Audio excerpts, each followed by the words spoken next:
কতদিন বাঁচবো জানি না। স্বৈরাচারের বাড়ি থেকে একটা ইট নিয়ে যাইতেছি, এই ইটটা এই জন্য রেখে নিয়ে যাবো বাসায়, শৌচাগারে রাখবো, বাথরুমের মধ্যে ব্যবহার করবো, একটা ইট ওই পাশে, একটা ইট ওই পাশে রাখবো।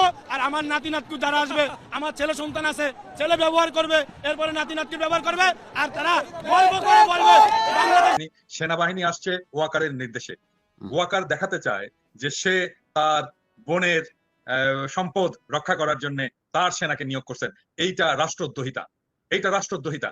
কোনোভাবেই সেনাবাহিনীর আইনত কোনো অধিকার নাই ওইখানে আসার, যতক্ষণ পর্যন্ত না সেনাবাহিনীকে সরকার ডাকবে। দর্শক, আজকের এই ভিডিওটি দেখলে আপনারা রীতিমতো অবাক হয়ে যাবেন।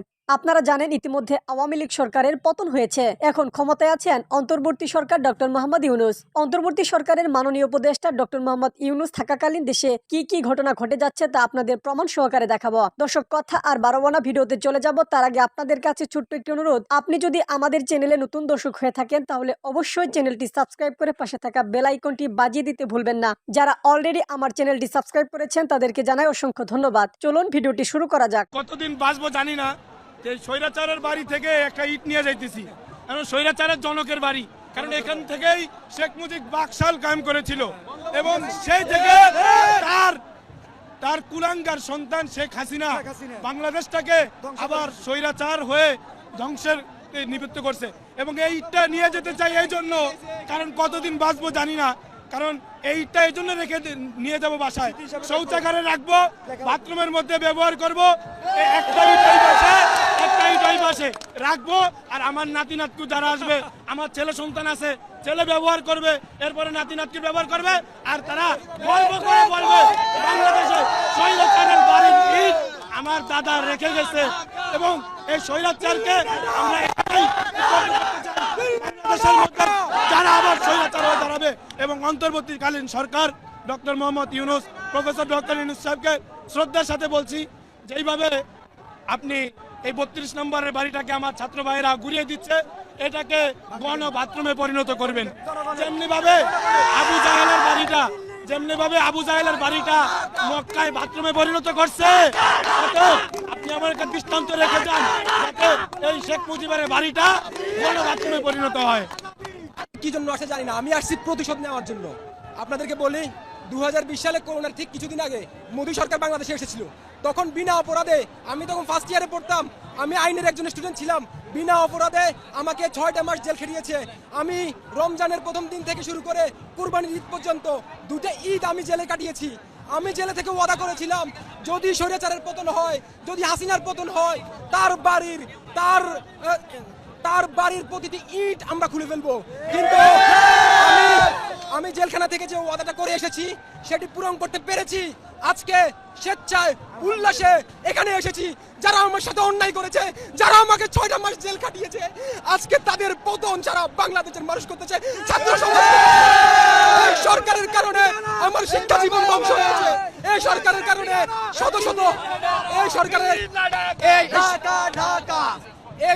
কারণে শত মায়ের বুক খালি হয়েছে। আজকে আমরা ঘোষণা করতে পারতেছি না, আজকে আমরা সংবিধান পরিবর্তন করতে পারছি না, আজকে আমরা যে সংস্কার সে সংস্কার করতে পারতেছি না, কিছু ফ্যাসিস্টের কারণে। ওই ফ্যাসিস্টরা কারা? ওদেরকে খুঁজে বের করা দরকার। আমরা যে সংস্কার চাই, ছাত্ররা যে সংস্কার চায়, সেটা সংস্কার কেন দিচ্ছে না? সেনাবাহিনীতে যারা লুকিয়ে আছে, প্রশাসনে যারা লুকিয়ে আছে, পুলিশে যারা লুকিয়ে আছে, আমলাতে যারা লুকিয়ে আছে, এখন যারা সরকারে আছে, ওখানেও ফ্যাসিস্ট আছে, সম্পূর্ণ ফ্যাসিস্ট মুক্ত করতে চাই ইনশাআল্লাহ। এই দেশে আপনি ধরেন ফ্যাসিস্ট হাসিনার পিতার বাসায়, এখানে আমরা হাসিনার এই স্বৈরাচারকে সারা জীবনের জন্য এই দেশ থেকে বিদায় করতে চাই। কারণ আমরা এই দেশে 18 কোটি মানুষকে দেখাতে চাই, ভবিষ্যতে কোনো স্বৈরাচারের জন্ম যদি বাংলাদেশে হয়, তাহলে তার অবস্থা এমন হবে যাতে বাংলাদেশের মানুষ দেখে বুঝতে পারে পরবর্তীতে যেন এই দেশে কোনো স্বৈরাচারের জন্ম না হয়। যদি কোনো স্বৈরাচারের জন্ম এই দেশে হয়, বাংলাদেশের ছাত্র জনতা এদের বিরুদ্ধে রুখে দাঁড়াবে। বাংলাদেশের ছাত্ররা যে কদম সামনে এগোয়, সে কদম কোনো শত্রু বেঈমানের ভয় পেছনে না। এই কারণে আমরা এসেছি। এই দেশে যতদিন স্বৈরাচার আইবে, যত বছর স্বৈরাচার আইবে, আমি এখানে এসে অত্যন্ত আনন্দিত, এবং কতদিন বাঁচবো জানি না। স্বৈরাচারের বাড়ি থেকে একটা ইট নিয়ে যাইতেছি, কারণ স্বৈরাচারের জনকের বাড়ি, কারণ এখান থেকেই শেখ মুজিব বাকশাল কায়েম করেছিল, এবং সেই থেকে তার কুলাঙ্গার সন্তান শেখ হাসিনা বাংলাদেশটাকে আবার স্বৈরাচার হয়ে ধ্বংসের নিবৃত্ত করছে এবং এইটা নিয়ে যেতে চাই এই জন্য, কারণ কতদিন বাঁচবো জানি না, কারণ এইটা এই জন্য রেখে নিয়ে যাব বাসায়, শৌচাগারে রাখবো, বাথরুমের মধ্যে ব্যবহার করবো, একটাই পাশে রাখবো। আর আমার নাতি নাতকু যারা আসবে, আমার ছেলে সন্তান আছে, ছেলে ব্যবহার করবে, এরপরে নাতি নাতকি ব্যবহার করবে, আর তারা গর্ব করে বলবে বাংলাদেশে স্বৈরাচারের বাড়ির ইট আমার দাদা রেখে গেছে। এবং এই স্বৈরাচারকে আমরা একটাই বাংলাদেশের মধ্যে যারা আবার স্বৈরাচার হয়ে দাঁড়াবে এবং অন্তর্বর্তীকালীন সরকার doctor Mohammad Yunus, professor doctor Yunus সাহেবকে শ্রদ্ধার সাথে বলছি, যেইভাবে আপনি এই 32 নম্বরের বাড়িটাকে আমার ছাত্র ভাইরা ঘুরিয়ে দিচ্ছে, এটাকে গণ বাথরুমে পরিণত করবেন। যেমনি ভাবে আবু জাহেলের বাড়িটা মক্কায় বাথরুমে পরিণত করছে, আপনি আমার কাছে দৃষ্টান্ত রেখে যান। প্রথমত সেনাবাহিনীকে ডাকা হয়নি, সেনাবাহিনী ইন এইড টু সিভিল পাওয়ার মোতায়েন আছে, তার মানে সিভিল পাওয়ার যখন সেনাবাহিনীকে ডাকবে তখন সেনাবাহিনী আসবে। তো সেনাবাহিনীকে বাংলাদেশ সরকার আহ্বান জানায়নি, স্বরাষ্ট্র মন্ত্রণালয় আহ্বান জানায়নি, প্রফেসর ইউনূস আহ্বান জানায়নি, সেনাবাহিনী আসছে ওয়াকারের নির্দেশে। ওয়াকার দেখাতে চায় যে সে তার বোনের সম্পদ রক্ষা করার জন্য তার সেনাকে নিয়োগ করছেন। এইটা রাষ্ট্রদ্রোহিতা। কোনোভাবেই সেনাবাহিনীর আইনত কোনো অধিকার নাই ওইখানে আসার, যতক্ষণ পর্যন্ত না সেনাবাহিনীকে সরকার ডাকবে। সেনাবাহিনী মোতায়েন হয়েছে ইন এইড টু সিভিল পাওয়ার একটা আইনের অধীনে। আমরা আহ্বান জানাচ্ছি সেনাবাহিনীকে সরে যেতে হবে এখান থেকে। আর সেনাবাহিনী বুলডোজার আটকেছে, আমরা সেনাবাহিনীকে ওইখানে যারা সৈনিক আছেন, জুনিয়র অফিসার আছেন, সবাইকে আহ্বান জানাচ্ছি বুলডোজার ছেড়ে দিন। বুলডোজার আসুক বা না আসুক, আমরা 32 নাম্বার আজকে রাখবো না, এটা ভেঙে মাটির সাথে মিশিয়ে দেবো আমরা। এবং উপরে শুনলাম তারা হেলিকপ্টার পর্যন্ত তারা এখানে উপরে মহড়া দিচ্ছে। হেলিকপ্টার তো হাসিনা উড়িয়েছিল, হেলিকপ্টারে কি হাসিনাকে বাঁচাইতে পারে নাই। হেলিকপ্টার হাসিনাকে বাঁচাইতে পারে নাই, আজকেও 32 নাম্বার বাঁচাইতে পারবে না। আমরা 32 নম্বরের সর্বশেষ অবস্থাটা একটু জানার চেষ্টা করব। তার আগে কিছু জিনিস দাদা আপনার কাছে জেনে নেই, যে একটু ঢুকতে বলেন না তাড়াতাড়ি। তো আমরা ফেসবুকে বিভিন্ন দু একটা পত্রিকাতেও দেখলাম যে এটা হচ্ছে এই জাতির ইতিহাসের সাথে মিলেমিশে একাকার। ধানমন্ডি 32 নাম্বার, আপনি ইতিহাস নিয়ে আপনি বেশ কয়েকটি বই লিখেছেন, আপনি গবেষণা করেন, মানে 32 নাম্বারের আসল ইতিহাসটা দাদা কি বলেন তো? না, আমি ওই ইতিহাসে যেতে চাই না। মানে বিষয়টা হচ্ছে যে বিপ্লব বিজয়ের একটা স্মারক থাকতে হয়। আমরা একটা স্মারক অর্জন করেছি, শেখ মুজিবের মূর্তি, আমরা সেটা ভেঙেছি এবং ফ্যাসিবাদের যে আতুর ঘর ধানমন্ডি 32 নাম্বার, সেটাকেও আমরা রাখবো না। ফরাসি বিপ্লবে বাস্তিল দুর্গ ভেঙে ফেলা হয়েছে, আমরা এই 24-এর বিপ্লবে ধানমন্ডি 32 নাম্বার আমরা গুড়িয়ে দেবো, ওটাই আমাদের লক্ষ্য। না, এখানে ওনারা বলার চেষ্টা করছে যে এই এত রাজনৈতিক প্রতিহিংসা, এটা তারা এই যে সুশীলরা এখন এইসব কথা বলছে, বিশেষ করে সবচাইতে বেশি আমি যেটাকে বলেছিলাম ওর ক্যারা উঠেছে, এই শাওনের ফালাফালি সবচাইতে বেশি দাদা। এই যে এ ঘন্টায় ঘন্টায় মানে ছাত্রদের বিরুদ্ধে পোস্ট করছে, এই আওয়ামী লীগের পক্ষে নানানভাবে ঘুরিয়ে পেঁচিয়ে কথাবার্তা বলছে। তো এইসব সুশীলরা তো যখন কিনা লাশের উপরে আপনার এই যে জুতা নিক্ষেপ করেছে, সালাউদ্দিন কাদের চৌধুরীর কবরে ভাঙচুর করা হয়েছে, তখন তো এরা কোনো কথা বলে না, এখন এরা হঠাৎ করে গজিয়ে উঠছে। আমি এই বিষয় নিয়ে বলবো না ইলিয়াস, এটা নিয়ে আমাদের আসলে অন্য একটা পরিকল্পনা করা দরকার। সেটা হচ্ছে হুমায়ুন আহমেদের যে শুটিং এর স্পটটা যেটা শাওন দখল করেছে, হুমায়ুন আহমেদ আমাদের জাতির সম্পদ এবং হুমায়ুন আহমেদ যেটা সৃষ্টি করেছে সেটাও জাতির সম্পদ।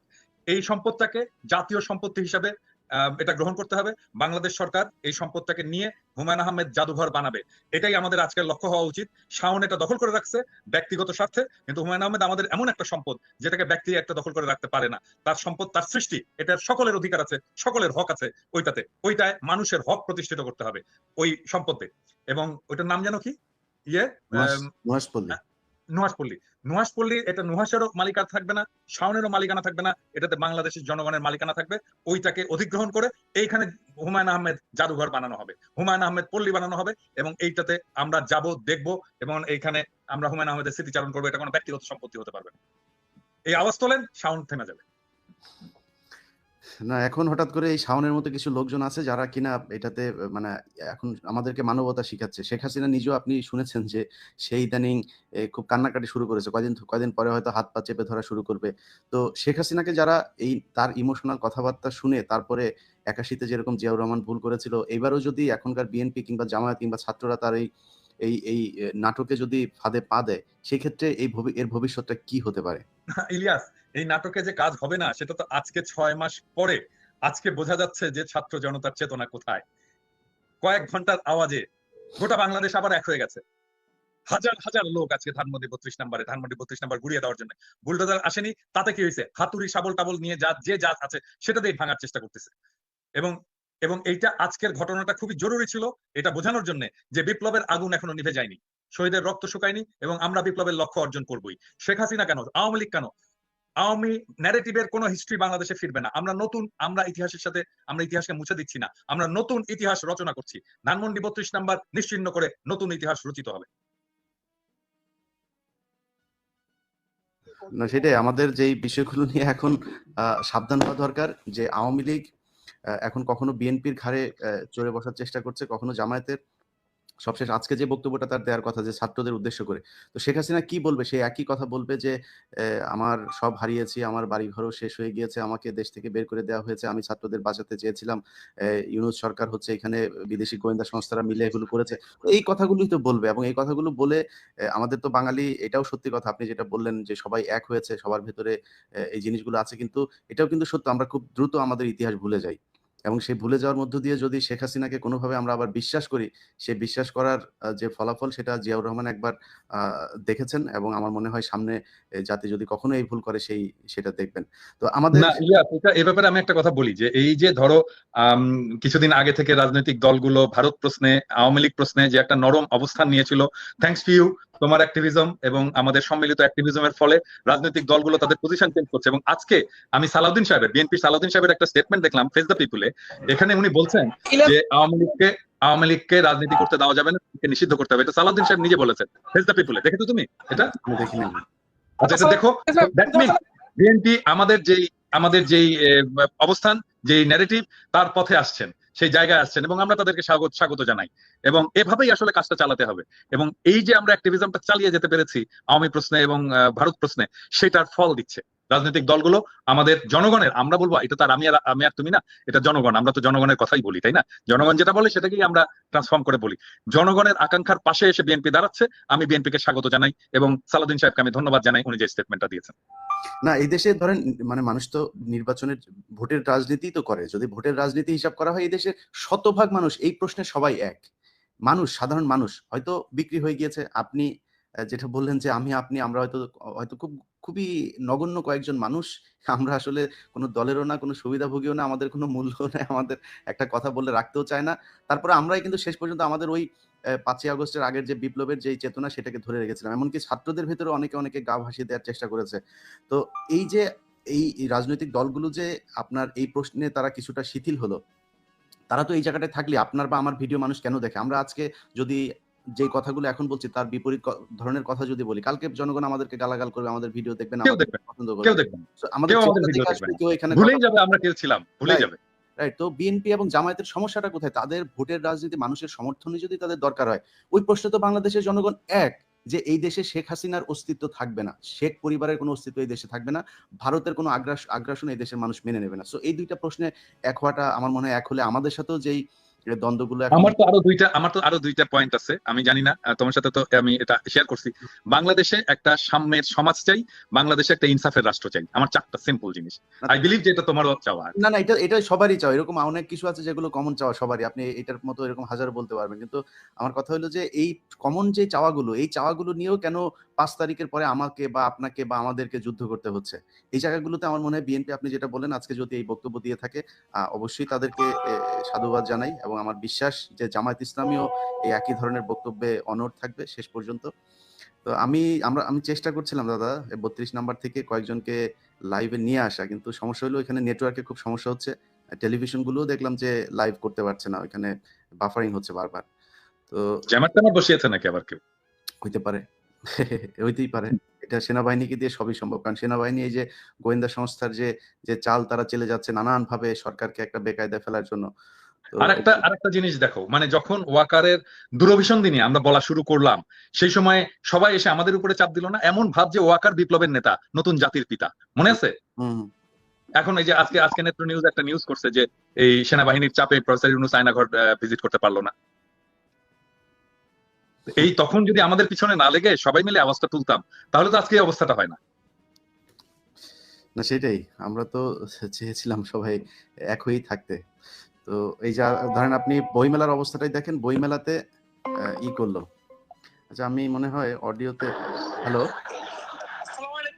সালাম জি, সাজিদ আপনাকে সবাই শুনছে, হ্যাঁ? আমার মনে হয় আমরা ভিডিওতে যেহেতু আপনি কানেক্ট হতে পারছেন না, আমরা একটু ফোনেই বলি। আপনি কি অবস্থা ওইখানকার সবশেষ পরিস্থিতিটা একটু বলেন। জি, ইলিয়াস ভাইয়া, আমরা এখানে প্রায় 50,000 উপরে মানুষ আছে। কিন্তু আমরা এখনো পর্যন্ত বুলডোজার ম্যানেজ করতে পারিনি, যার কারণে আমরা বাড়িটা ভাঙতে পারছি না। এই সাজিদ, বুলডোজার কলা বাগানে আমি তো বুলডোজার পাঠাইছি রে ভাই। আপনারা যান না, একটু সামনে যান। আপনারা একটু যান না, 5-10 হাজার লোক যান, বুলডোজারটা নিয়ে আসেন। ওই যে মিরপুর রোডের ওইখানে দেখেন সেনাবাহিনী থাকলে এদেরকে বুলডোজারের উপর দিয়ে চলে আসবেন। বুলডোজার আমরা একটু আমি বলি, আমরা একটা বুলডোজার ম্যানেজ করেছিলাম, সেটা ঢাকা ইউনিভার্সিটি এই পাশ থেকে একটা ম্যানেজ করা হয়েছে, কিন্তু সেনাবাহিনী বুলডোজারটা আটকে দিয়েছেন। সেনাবাহিনী আপনারা যান ওইখানে, আপনারা যান ওইখানে। কেন সেনাবাহিনী কে? আমি তো সেনাবাহিনী কে? আমরা তো 32 নম্বরে আছি, কিন্তু ওইদিকে যারা আছে তারা এখন ওইটা নিয়ে আসতে পারেনি আর কি। আচ্ছা আপনারা একটু প্রয়োজনে আগায় যান, নিজেরা আগান। আপনারা একটু আগায় যান, তাদেরকে নিয়ে আসেন। এখানে সেনাবাহিনী বাধা দিলে সেনাবাহিনীর এটা দায়িত্ব দেওয়া হয় না এই সরকারের পক্ষ থেকে যে তারা এটা আটকায় দিবে। আর আর এখানে কোনো উপদেষ্টারা আমাদেরকে কোনো সহযোগিতা করছে না। এই সিটি কর্পোরেশনে কিছু বুলেট আছে, আসিফ মাহমুদ চাইলে আমাদেরকে সহযোগিতা করতে পারতো, কিন্তু তিনি আমাদেরকে কোনো ভাই ওনাদের সব কাজ তো আর ওনাদেরও তো অনেক কাজ আছে, ওরা তো আর সব কাজ আপনারা এখানে এসে করে দিবে না। এখন এই কাজটা আপনারা করেন যেহেতু বুলডোজার আসছে এবং বুলডোজার। আচ্ছা মানে বুলডোজার এমনিতে 32 নম্বরের অবস্থা কি এটা একটু বলেন, ওইখানে কি হচ্ছে? 32 নম্বরে বিল্ডিং এর মধ্যে আগুন লাগিয়ে দিচ্ছে জনতা, আর এখানে 50,000 উপরে মানুষ আছে আর কি। আচ্ছা ইলিয়াস, আমাকে একটু যেতে হবে, আমার এখানে ওকে চালাও, যদি হয় হোয়াটসঅ্যাপে আমাকে জানিও। হ্যাঁ ঠিক আছে, আপনি জানতে পারেন। দর্শক সম্পূর্ণ ভিডিওটি দেখলেন, আশা করি বিষয়টি বুঝতে পেরেছেন। এই নিয়ে আপনার গুরুত্বপূর্ণ মন্তব্যটি অবশ্যই কমেন্ট বক্সে জানিয়ে দিবেন। ধন্যবাদ।